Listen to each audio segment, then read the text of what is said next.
We've been making this potato salad since we were 18 years old, and I don't think I realized until recently that it wasn't just food, it was stability. This showed up when money was tight. It showed up after hospital stays, it showed up at family parties and backyard barbecues, and today I'm recording it on purpose, so it's never lost. We're two again. We married at 16 and 18, and now we're building our family legacy on purpose. This was one of the cheapest things we could make when we were young. Potatoes, eggs, and a little Miracle Whip. You could use mayo if you prefer, but when it was in a big bowl on the table, it felt like abundance. Start with about 5 pounds of potatoes, peeled, diced, and boiled until soft yet still slightly firm. You don't want them turning into mashed potatoes when you mix up this salad. Also boil 6 or 7 eggs. Hard boil. Then peel and dice those. Dice up 6 or 7 ribs of celery along with half of a large onion.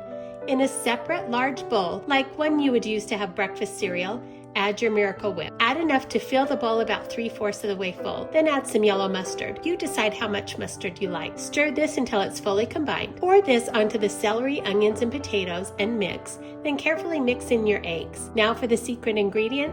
Add a good splash of pickle juice. Don't skip the pickle juice. Mix well, then refrigerate.